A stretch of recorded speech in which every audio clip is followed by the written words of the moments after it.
欢迎来到新闻和活动频道，请订阅和分享已更新有关当今最着名明星的最新信息。《暗河传》主角团嗨翻，龚俊孟子义100秒合体，卧底大战笑到缺氧。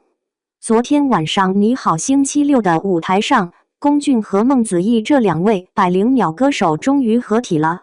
这次《暗河传》主角团来袭，娱乐圈两大搞笑担当相遇，直接点燃了整个节目的笑点。龚俊带着他的《暗河传》队友彭小苒、乔振宇和张石安组成暗河门，而对面的6个门则是孟子义、魏哲鸣、马伯骞和张延齐这些好6届的老朋友。节目组这次玩得很大，直接给两队埋下了卧底。这些卧底不仅要完成游戏，还得偷偷做任务，给自己真正的同伴赚金币。每轮游戏后，两队都要猜卧底任务是什么，猜对了就能拿到高额金币奖励。最终金币最多的门派才能获封最强门派称号。这场争斗从一开始就陷入了信任危机。暗河门因为有张延齐的加入，导致他吸引了太多的怀疑和火力，而6个门这边也没好到哪去。魏哲鸣在游戏中频频失误，被群起而攻之认定为卧底。龚俊脑回路清奇，孟子义甜妹汉服1秒切换。在歌曲答题环节，何炅一脸看戏的模样，期待地望向龚毅与孟子义。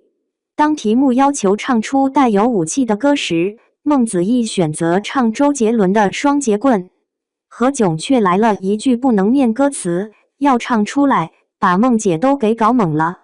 到了魏哲鸣那里更好笑，要求唱兵器，他唱个拳头，还一本正经地说自己准备了2个。孟子义用着尖锐不失可爱的嗓音，以手为枪，直指魏哲鸣的时候，画面又美又好笑。暗河门这边的彭小苒也有意思，唱了一句2002年的第一场雪，然后无辜地解释这首歌的歌手是刀郎。何炅真是忍不住吐槽，两边的卧底都好明显。当题目变成朋友劝你分手，可以代表态度的歌曲时，暗河门里彭小苒唱分手快乐不是最离谱的，龚俊唱好运来，还教旁边的张延齐唱恭喜发财，真是令人忍不住想笑。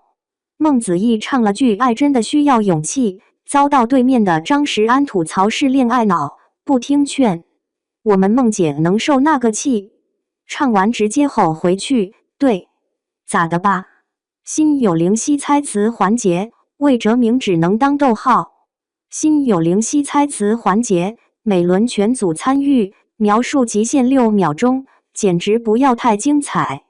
龚俊能把杨迪的综艺圣体猜成游戏黑洞，着实是把旁边的杨迪给气够呛。魏哲鸣更搞笑，或许是6秒太短，每次都描述不完，只起到了一个逗号的作用，该描述下一道题了，还沉浸在上一个答案中。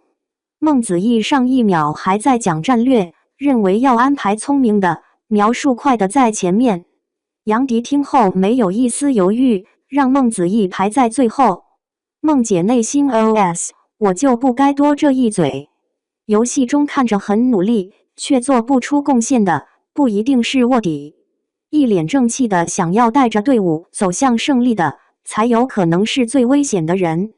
杨迪腿短遭群嘲，暗河门一次运水成功。体力比拼环节出现了新游戏，用脚合力运水。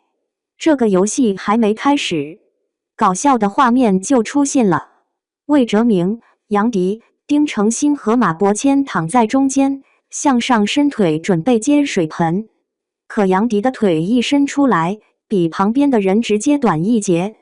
在一边看戏的吴泽林也是毫不客气，直接点评杨迪挺得在直角肩，也知道魏哲鸣的脚背伤害性较大，侮辱性更强。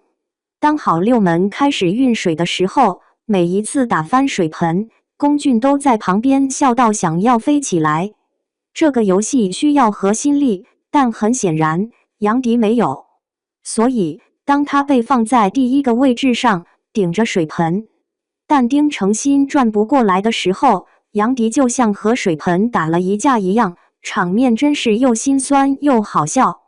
结果把他们为难成这样的游戏，到了暗河门这里，竟然一次就传递成功了。经过这一轮的游戏，卧底阵营就要发生变化了，因为卧底同伴是有转换阵营机会的。龚俊、孟子义跳舞，一个敢教，一个敢学。最后的比拼是抢夺任意门、赚取积分的混战游戏。每轮口令下达之前，每组需要派出成员展示舞蹈动作，全员根据音乐跳舞。这一期你好星期六真是太精彩了，不仅能看到龚俊和孟子义唱歌，还能看到他们两个跳舞。尤其是龚俊跟着孟子义学跳舞，简直就是一个敢教，一个敢学呀。第一轮游戏开始，张石安动作敏捷得像一只黄鳝一样。由于他先钻出任意门，可以从6个门中选择一个人答题。吴泽林还特意提醒他，应该选一个答题不如自己的人。当孟子义被点名的时候，那简直是大大的眼睛，大大的疑惑，直接质问出声：“我答题不如你？”孟姐可是不好惹，张石安便转而投向好脾气的，选了魏哲明答题。只是张石安万万没想到，魏哲明不仅答对了题，还抽到了超高分值的积分。在这个游戏里，长得矮真的很吃亏，就像杨迪，明明率先窜出来了，却在一瞬间又被拽了回去。卧底内讧现场，龚俊接受双倍惩罚。最强门派争夺战的最后，就是揪出卧底的时刻。万万没想到，2个门派的卧底都开始内讧了。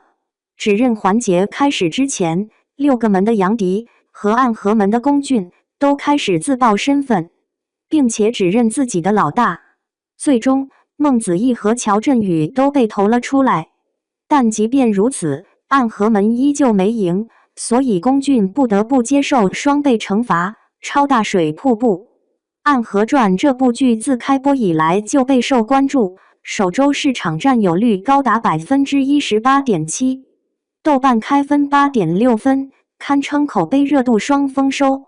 剧中龚俊饰演的苏沐雨是暗河组织的杀手首领，需要冷静克制的气质，而彭小苒饰演的紫衣杀手形象也早已平路透圈粉。